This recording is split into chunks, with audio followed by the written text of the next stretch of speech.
passar batido, que já está entrando para a pia, explicar também uma coisa, né? Sobre voltando à parte do sacrifício, tá? O pastor comentou assim, quando e como, né? Quando era feito os sacrifícios? Todos os dias. Por que eu estou falando isso, pastor? Porque depois lá na frente a gente vai ver da entrada do Santos dos Santos, onde que a irmã estava falando que é uma vez anual. Então todos os dias existia esse tipo de sacrifício. Todos os dias existia esse tipo de sacrifício. Menos no sábado. E porque lá na frente a gente vai ver que tinha um dia específico, que era um tipo de sacrifício um pouco diferente. Então, para não deixar passar batido, porque na próxima semana pode ser que a gente não lembre dessa informação. Então, todos os dias tinha alguém que pecava contra Deus. Todos os dias tinha um pecador. Todos os dias, todo momento. Assim, vamos lá. Pode voltar aquela imagem, por favor? Não vou falar aquele apelido. A imagem do quintal? Não, do quintal não, do altar. Aqui só para a gente para entender, tá? Quando foi repassada a função para Arão e seus filhos, tá? Arão tinha uma função, seus filhos tinham outras, eles iniciaram. Essa chama aqui ela não se apagava. Tinha uma responsabilidade do sacerdote de manter essas chamas aqui acesa 24 horas. Não estou dizendo que isso significa que 24 horas era queimado sacrifício, mas esse aqui não se apagava. Todos os dias tinha esse sacrifício e essa chama não se apagava. O pecado do homem, ele, por exemplo, que eu falei aqui, no sábado eles não faziam isso. O sábado era uma outra função. Aí tem até a parte do pão ázimo que a gente vai falar lá na frente. Tinha outra função o sábado. Mas o homem continuava pecando no sábado. A questão não é tipo assim, pequei e vou levar. Não era isso. Pequei, porque se for assim, vai ter que ter ovelha, boi, quem era rico. Não é isso. Não é isso. Você tinha o seu período, por exemplo, que nem lá na frente, quando eu falei agora na ida de Cristo lá. O povo ele ia da sua cidade, se reunia em caravana e levava o seu animal todos os dias? Não levava todos os dias. Ali representava o seu pecado, talvez o pecado da sua família. O homem ele representava a sua família. Ele levava ali, olha, isso aqui, ele imputava aquele pecado, mas não era diário. Diário era o sacrifício, mas não era diário a sua imputação de pecado, não era necessário. Aí, como se a gente fosse falar, é como se todo dia a gente tivesse, eu não acredito eu acredito em Cristo, mas não acredito em Cristo. Hoje eu me batismo, que eu falei, eu vou ter que me batizar de novo, porque eu acho que só me batizando, que eu falei, igrejas fazem isso, né? Você pecou? Pequei, então vai lá e se batiza de novo. Não é isso. Tá? É uma questão simbólica, uma questão de humildade, de chegar e imputar os seus pecados ali. Mas não é o meu pecado todos os dias, senão eu teria que ser o rei do gado. O Jó, né? Uma espécie de Jó. A gente luta todos os dias para ser conduzido pelo Espírito Santo, para não ser conduzido pelo pecado. Ele já, sacrificava o animal e já ia criar um animal novamente porque sabia que ia pecar? Na realidade, o que até o presbítero explicou aqui, não era no sentido da prática. Não era no sentido assim, errei aqui, vou sacrificar alguém, um animal agora porque eu acabei de cometer um pecado. Era mais essa ideia de que são pecadores mesmo, e que havia essa necessidade de ter essa redenção através de um animal. Não era pela prática, eu errei 10 vezes essa semana, então essa semana é 10 carneiros. É como se fosse assim, existia 12 tribos, tá? Com milhares de pessoas em cada tribo. Aquele povo se multiplicava no deserto, que era uma beleza, porque não tinha TV mesmo naquela época. Aquele povo se multiplicava, se passaram 40 anos ali, tá? Eles, como eu falei, eles ficavam 91 anos nessa função. Então, vamos lá, eu falei no começo, 91 dias eles ficavam alojados, parados no templo. Vocês lembram que eu falei isso no começo? Então, não tinha como todo dia o templo estar funcionando. Todo dia assim, até para falar o que a Marcela me perguntou, era todos os dias nesse período de 91 dias, para a gente ficar então mais atento, explicar. Em 91 dias, aí acho que vai ficar até mais fácil. 91 dias pode trazer, as 12 tribos podem trazer a sua oferta. Pronto, 91 dias as pessoas vão trabalhar, acredito que de uma forma instruída, para trazer suas ofertas. Acho que fica mais fácil. Muito bem. Então, como o presbítero disse, ficava aceso e periodicamente as pessoas das diversas tribos vinham trazendo o animal para sacrificar. Não por atos, né? Não era essa dinâmica de rapaz, falei um palavrão, vou matar essa ovelha aqui, porque não. Era mais por essa ideia de serem pecadores, esse temor. Então, o temor era outro. E é difícil a gente reconhecer isso, mas a ideia do temor era algo levado muito a sério. Então, como até só finalizando a questão que a Luana colocou, essa geração ela não tem ideia disso. Não digo generalizando, mas esse evangelho popular não tem ideia de um Deus que matava. Eles não têm ideia do juízo de Deus. Se um sacerdote, ou um sumo sacerdote, estivesse irregular, sendo ele um homem de Deus ou não, ele era fulminado. Oi, Márcia. Ananias e Safira, quando eles morreram diante do tabernáculo ou fora do tabernáculo? Não, nessa época não havia tabernáculo. Nessa época já era a ideia de templo, mas se eu não me engano, era Herodes, templo de Herodes nessa época aí. Mas a questão do Ananias e Safira foi a mentira, né? Eles estavam, por causa das ofertas mesmo, ofertas que eles recebiam, e eles mentiram na ideia do valor das ofertas, né? Sei lá, vendeu por 50 mil, falou que é 15, tome aqui a minha parte. Então eles foram, Deus os matou, né? No sentido, porque eles blasfemaram contra o Espírito Santo ali diante de Pedro, né? Diante de Pedro. Então, pequeno detalhe, que agora eu lembrei, você falou sobre a condução, nós somos conduzidos pelo Espírito Santo. Naquele tempo, o povo não tinha dimensão do que era isso, tá? Só pra gente... Muito bem. Porque você não pode ficar um pequeno detalhe. Já tá acabando? É a mulher do relógio? Naquela época se falava muito da ira de Deus, como vocês estão falando aí. Deus, a gente sabe que Ele não mudou, Ele é o mesmo. E por que hoje, vamos se dizer, nós não conseguimos ver essa ira? Deixa eu responder essa aí, que eu já tô com uma gatilha aqui. Mas pode ir primeiro, vai. Você quer? Não, vai. É sua esposa, cara. Responde em casa, tá bom? A ira de Deus, nós vemos a ira de Deus. Mas não, por exemplo, acabou lá. Não, deixa eu dar uma pincelada só. O próprio presbítero Alessandro, ele trouxe uma explicação aqui, que é difícil explicar questões da cruz assim, ela é muito complexo, né? Para você aplicar, principalmente a uma geração que não entende a ideia, né, da soteriologia, sobre a salvação. Cristo, quando estava no Getsemane, ali ele sentiu a ira de Deus. Não é porque Deus estava irado com ele. Quando ele suou sangue e afasta de mim esse cálice, né? Ele estava ali entendendo a ira de Deus pela humanidade, pelo pecado. Então ele sente ali a ira de Deus, né? Por isso que hoje o nosso acesso é em Cristo. Cristo aqui era um mistério oculto, não estava revelado. Então as pessoas tinham acesso direto a Deus. E Deus abria a terra, engolia e tudo.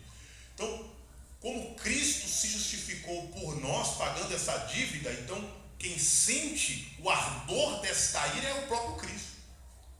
No Getsemane, sendo justificado, levando a nossa culpa, né? A nossa dor. Então ele sente ali. Agora, o juízo de Deus, nós não sentimos essa tal ira de Deus? Porque nós estamos justificados por Cristo, que é o bronze aqui, né? Nós estamos justificados. Mas haverá cólera de Deus que descerá no dia do juízo, onde a humanidade sentirá o peso do ardor do cálice da ira de Deus, né? É mais ou menos isso aí. É mais ou menos isso aí. Então vamos, aonde a gente parou, gente? É só para acabar no sentido da Luana aqui, que a gente nem vou pular agora. Então a gente se tornou uma geração um pouco relaxada, a gente se porta de qualquer jeito, a gente se veste de qualquer jeito, a gente se põe de qualquer jeito. A gente nem entende que Deus se manifestava lá no Santos dos Santos para estar no meio do seu povo, e os sacerdotes, eles tinham todo o respeito para entrar naquele lugar.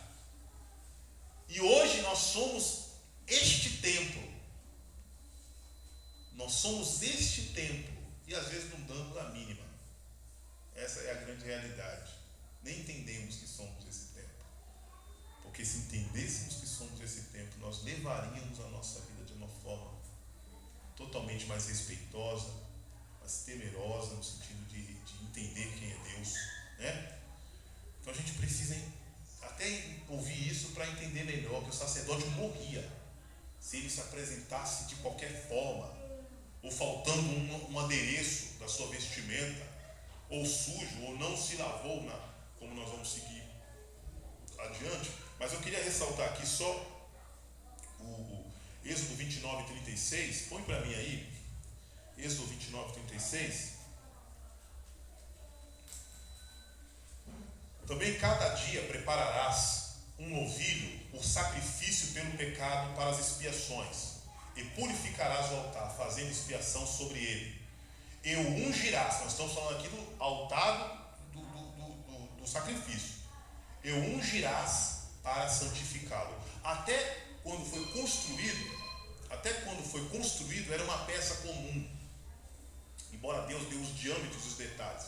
Mas depois que eles consagraram, que eles ungiram e consagraram esta peça para utilização no templo, ela se tornou, volta de novo lá ao altar, ela se tornou santificada. Detalhe, isso era levado tão a sério. É tanta coisa para falar aqui que era levado tão a sério. Não precisa abrir não. Põe aí, 1 Reis 1,50, rapidinho. 1 Reis 1,50. Só para vocês entenderem como era levado a sério isso. 1 Reis 1,50, se eu não errei aqui o versículo. Presta atenção aqui, gente. Leia aqui comigo aqui, ó. Porém, Adonias temeu a Salomão, e levantou-se e foi, e apegou-se. Presta atenção nisso aí.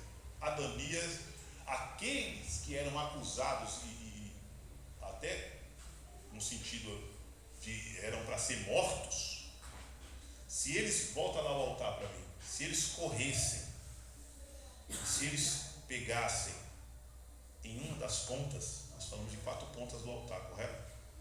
Se eles corressem e pegassem em uma dessas pontas aqui, eles não podiam ser mortos enquanto não fossem julgados, porque eles estão aqui no altar. Gente, isso é muito forte, isso é uma coisa muito tremenda. Então, tudo isso aqui é a representação da cruz, aonde ele verteu o seu sangue por nós. Vocês entendem? Vocês estão conseguindo acoplar as ideias? O animal sem culpa verteu o seu sangue para justificar o pecado, né, daquele homem, de toda a humanidade. Então o sangue vertido justificou. Então, há 1450 anos atrás, eles não entendiam isso, mas era Deus revelando Cristo através desses detalhes. São muitos outros, é porque não dá tempo da gente. É porque não dá, né, em tese, não dá tempo da gente tratar todas essas questões. Mas vamos pular, porque já é 9h05, eu acho que é 9h10 aí no relógio dos irmãos, né? Eu acho que isso aqui está um pouco atrasado. Nós vamos falar da pia de bronze. Êxodo 30. Êxodo 30, 18.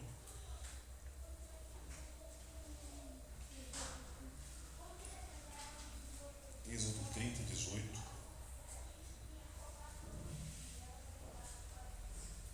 Põe aí pra gente, Êxodo 30, 18. E o bom que são muitos detalhes e a gente faz esse, né? O que eu falta aqui, o Sandro vai, que eu vai, eu falo, e a gente vai se completando, né? E assim a gente vai conhecendo. Farás também uma pia de cobre, com a sua base de cobre para lavar, e a porás entre a tenda da congregação e o altar, e nela deitarás água. Diferentemente dos outros utensílios que nós mencionamos agora, esta pia não tinha madeira. Ela era totalmente feita de bronze ou cobre, né? Tem uma imagem dela aí. Pronto. Essa bacia, essa pia de bronze, nela repousava a água. Ela ficava entre o altar do sacrifício a o tabernáculo. O sacerdote, o sumo sacerdote, eles só poderiam, põe lá a imagem do templo para mim, eles só poderiam ter acesso ao templo, ao santuário, quando eles, pensei que a Rita até tinha sido revelada, mas já tem aqui, né? Pensei que a Rita tinha recebido uma revelação. Então, aqui, gente, tá vendo? Nós falamos do altar do holocausto e a pia de bronze. Para eles, uma pia onde se lavava depois, né, do direcionamento, da oferta a Deus, eles se lavavam nessa pia. A água, quando a gente fala de água, a Bíblia ela usa muito simbolismo, né? A Bíblia, o próprio Espírito Santo, ele tem vários símbolos na Bíblia. É fogo, é azeite, é pomba, é água. Então a Bíblia ela sempre utiliza de muitos simbolismos. Então, aqui há várias coisas, há várias interpretações, todas que ligam na Bíblia. E a gente pensa, primeiro eu entro pela porta, depois eu reconheço a ação sacrificial de Cristo. Ok, gente? Primeiro eu entro pela porta, eu entendo quem é Cristo. Depois eu aceito e entendo que eu sou pecador e que Ele verteu o seu sangue por mim, sem culpa, como aquele cordeiro, sem culpa, sem mancha, perfeito. Eu entendo essa ação em mim. E antes da entrada no santuário, eu entendo a água. E a gente começa algumas representações bíblicas, como o sacerdote que se limpava, se lavava para ter acesso, né? A gente pode primeiro transdizer, eu vou dar esse toque, depois o Sandro vem reforçando isso. Quando a gente diz a água, o que a gente pensa biblicamente? A gente pensa em batismo, como foi bem mencionado pelo Sandro. A ideia do batismo, em várias formas de batismo, há batismo por aspersão, há batismo por imersão, mas tudo tem que ter o símbolo água. Quando nós somos imersos nas águas e nós erguemos das águas, nós estamos nascendo ali, está se nascendo ali, pela ação da água, pela ação do Espírito Santo, uma nova criatura. A Bíblia ela vai dizer: vós estáis limpos pela palavra.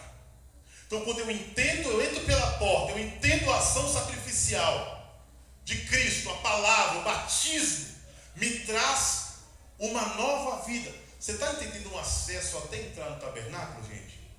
Vocês estão entendendo como as coisas se interligam uma à outra? Por isso que nós falamos que não existe conhecer a Deus sem primeiro ser lavado pela palavra.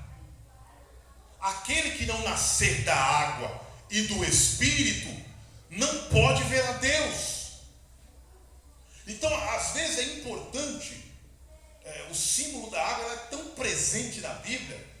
Quando Jesus lavava os pés dos discípulos, nós já falamos aqui, Pedro, até então, porque isso virou um costume dos judeus, Pedro quis rejeitar e Jesus disse: se eu não lavar os seus pés, você não terá direito. Então ele fala: pode me banhar por inteiro. Então, aleluia. Então o processo, como bem disse o presbítero, às vezes esse ato batismal, ele se tornou algo religioso para algumas igrejas, para algumas pessoas. A preparação para isso às vezes é dado de uma forma rasteira, religiosa, mas o próprio Cristo, ele deu o exemplo de ser batizado, e isso agradou a Deus, porque após isso Deus disse: este é o meu filho amado, em quem eu me comprazo. Então, quando nós somos batizados no nome de Jesus, quando nós somos lavados pela palavra de Deus, aí nós podemos começar a ter acesso ao interior desse tabernáculo, que nós não iremos falar hoje, nós iremos falar na segunda-feira, mas eu quero passar aqui a questão do santo, seguir adiante. Bem, como eu tinha falado antes, né? Todo esse contexto de reconhecimento de Cristo e toda a sua futura obra já foi deixado desde o início, né? Eu não lembro se essa informação eu tive, tá? Não sei se vai fazer algum sentido mas eu não lembro se eu li Bíblia ou li em estudo questão teológica, tá? Esse ouro aqui, essa prata, esse bronze, né? Essa pia aqui, se eu não me engano, quem fez a doação dela foi mulheres. Sim, Marcou, né? Essa doação foi feita por mulheres. As mulheres, pelos pequenos espelhos que ela tinha, se eu não me engano, se você puder achar. E acredito eu que esse espelho, ou essa forma, ela podia estar aqui, ó, reduzindo a sua própria imagem ao se limpar. É Êxodo 38:8. Poxa, graças a Deus. Eu vim pra cá. Tá falhando hoje. Vai receber o pagamento da oferta. Então seria você 38:8. olhar a sua própria imagem naquele momento.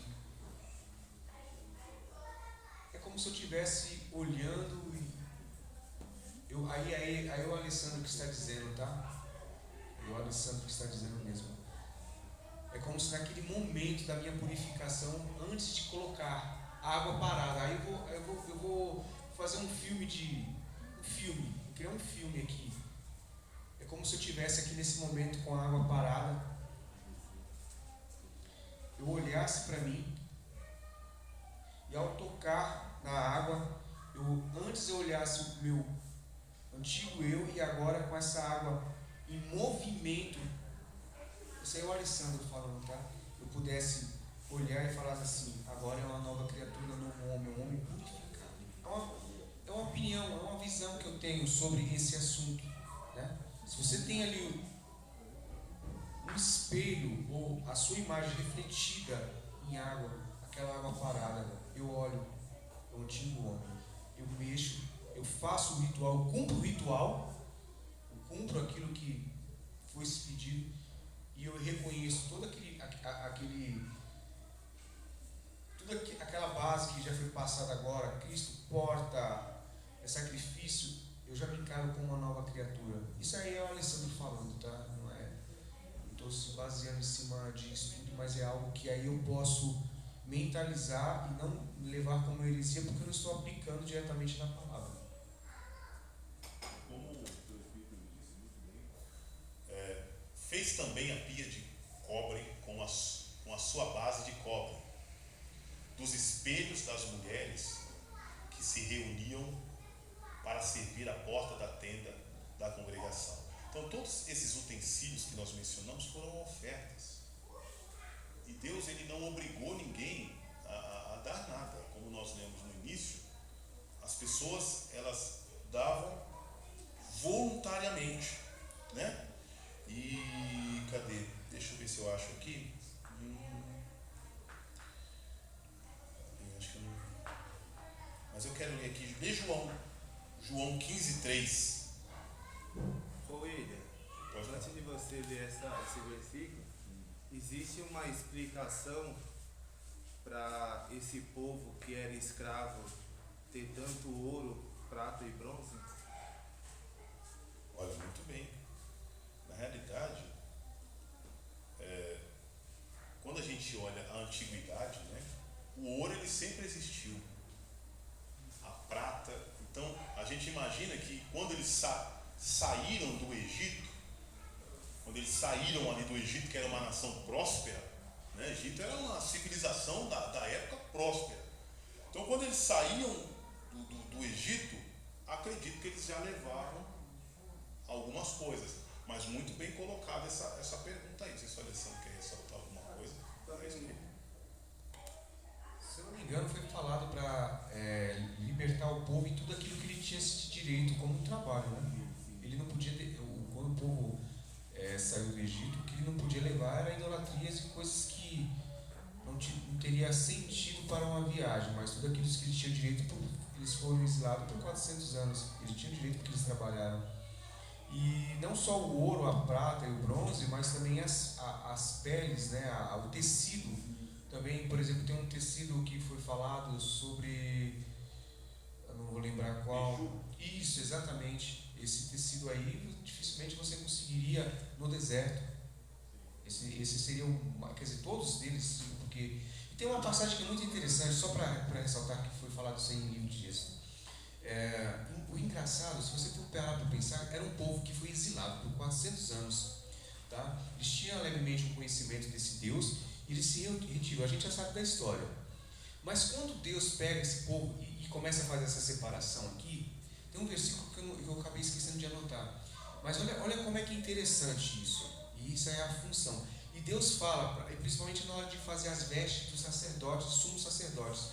Deus fala e fala assim: e para aquelas pessoas que eu dei o entendimento fazer. Deus qualificou as pessoas. Deus qualificou as pessoas para fazer. Sei que está fugindo um pouco, mas só para a gente entender, porque assim, eram pessoas que o trabalho delas era braçal mesmo. As roupas talvez sejam muito simples, porque eles trabalhavam somente para sobreviver e pouca comida. Aí Deus fala, eu achei muito interessante isso, porque assim, eu gosto de pegar pequenos detalhes. Esse pequeno detalhe foi quando Deus falou assim, as pessoas basicamente, que eu as qualifiquei para fazer, olha só, para fazer, talvez mulheres que talvez costuravam com linhas e agulhas, uma forma bem grosseira, né? Deus qualificou para fazer as roupas dos sacerdotes, sumos sacerdotes. E aí tinha ouro. Ele qualificou pessoas assim, sabe, extremamente braçais para fazer coisa fina. Tá aqui, isso aqui, ó. Olha o zelo. Êxodo 28. Põe 28:1 aí. 28:1.